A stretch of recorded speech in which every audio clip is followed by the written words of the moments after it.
Hey friends, it's Raquel, and here we are for another cafecito chat. Drink of choice today is good old water. Why? Because a girl's thirsty. Also, it's a problem solver for a whole lot of things.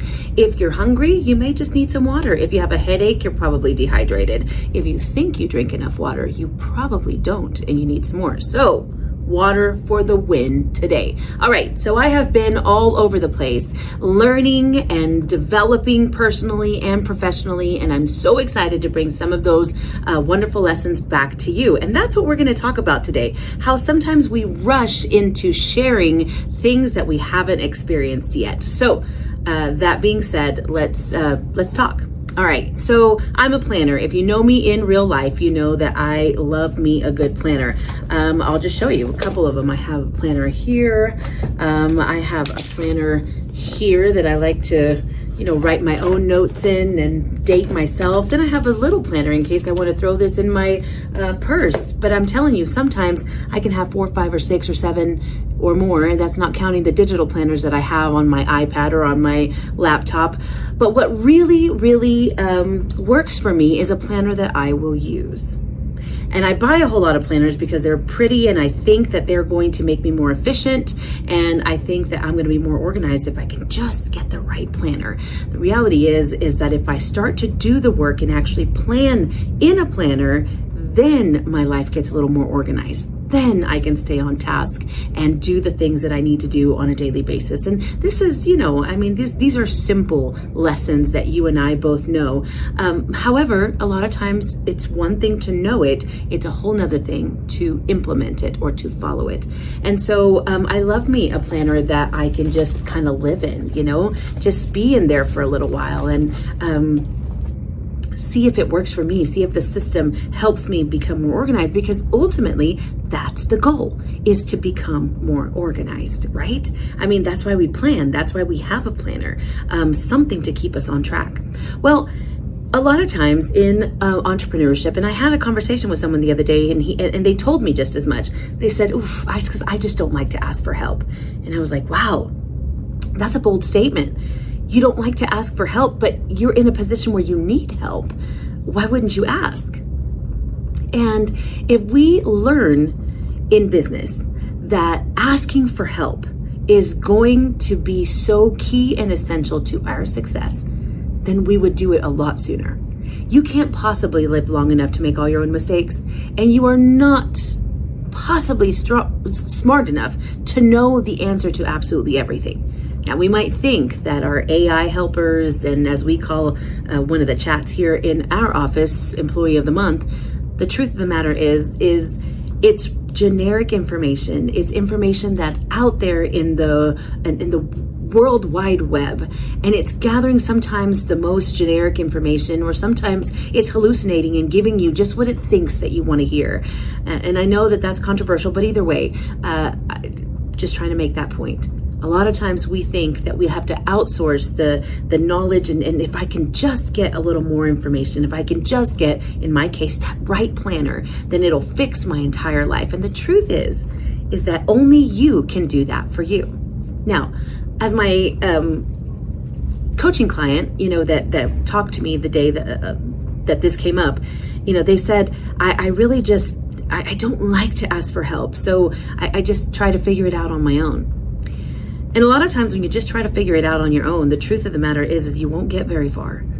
You'll just give up and you'll burn out because you can't possibly know what someone that's been in business for 10, 12, 15, 20 years would know. So it's really important for us to get that mentor that's going to help us be successful. That person that's going to help us to understand the nuances and the things that are so unique to rural America. And you can only know that from somebody who's actually done business in rural America. Because all the other things sometimes are in theory and they work maybe in somebody's mind, but have they put them into practice? If they haven't, then it's just a hypothesis. It's just a theory. How about you talk to the person down the street that's been in business for 10 years, the person that's been in business for 3 years, a person that is maybe doing or has been exactly where you've been or doing the same things that you're doing now. That's what it takes. It takes a village, and it takes for us to really understand that I can't possibly know it all. I need help. And when you get to that understanding, then it's easy to make that jump into asking for help. Now, that's one of the things I learned when I went to the GEC 2025 in Indianapolis. It was amazing. There was so much to learn, there's so much that over the course of the next few weeks and months, I'll be sharing with you. But today, I'm going to talk to you about when you're building something, when you're in the building phase of your business, make sure that you ask for help. That's one of the things that I heard, and it just resonated with me. Find the resources you need to become successful. And you might say, where do I find this? Where do I even start? Well, you can start in a local office like ours. And perhaps maybe you don't have a economic development corporation in your neck of the woods or in your small community. But I bet you have business owners that have been in business a little longer than you have. And I'm willing to bet that they, being asked, would love to visit with you about their ups, their downs, their challenges, their wins, and the things that they've experienced in business. Now, you don't go out and ask somebody, will you be my mentor? You can, and maybe they'll say yes. But the way that you do this is by simply asking for a relationship. Maybe you don't say, can I take you for coffee because I want to pick your brain? Maybe you just say, hey, can I just come to your spot and just, have some coffee with you and get to know you a little bit? Or maybe you go to a local Chamber of Commerce meetup or something and you get in there and you just start having a conversation. That's how these things start.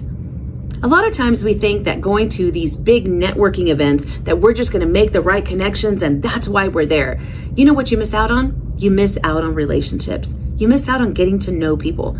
This experience that I had in Indianapolis gave me the opportunity to meet a lot of people in different walks of life. I met a lot of people from different countries. There's people from Africa, from Uganda, from Bolivia, from Ecuador. There was people from all over the world.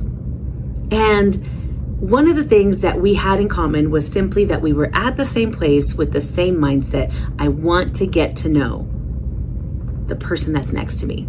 And those are the best kind of networking events to be at. It's not about pitching something to somebody. It's not about telling them all of the things that you do. It's about simply starting a conversation. How are you? Who are you? Where are you from? Can you tell me a little bit about yourself? And that's how a mentorship relationship starts. It's just by getting to know each other. And so when you're in the beginning phases of building your business, you need mentors more than ever. When you're in the middle of your business and you are just in the throes of it, guess what you need? A mentor. And when you're transitioning and phasing out of business and ready to pass that on and ready for that succession planning, guess what you need? You need a mentor. Somebody who's been there before, somebody who's experienced what you're experiencing, maybe in a different context, maybe in a different way, but the premise of what they're going through is the same as what you're going through. And this all starts with relationships. And so if you don't have a development corporation in your community, then I'm inviting you to maybe send out an invite to a few people, maybe just a handful of other entrepreneurs. Meet before the day starts. Maybe you're meeting at 7 o'clock in the morning if you're a boutique owner, and you're saying, we don't open till 9. We're going to meet at 7. We're going to drink coffee, and we're just going to talk about our experiences. You will be surprised at how much you will learn just by having a conversation. My coaching clients here at the Seward County Development Corporation, it all starts with a relationship. Sure, we want to connect you with the resources that you need, but you know what we want more than anything is to get to know who you are. What's your dream? What's your hope? What's your goals? What do you want to accomplish? And how can we make that happen for you? Or how can we work through some critical thinking so that if this is not the business for you, we can pivot and do something else? At the end of the day, what I learned in one of my many occasions of being out at these networking events is that it all starts with relationship. So go out and start a relationship with other business owners in your community. Go out and start a relationship with other people that are in the ideation process or in the throes of business, whatever stage of business they might be in, go out and make some friends. It's really important. It's essential, and it will sure make your life as an entrepreneur so much better.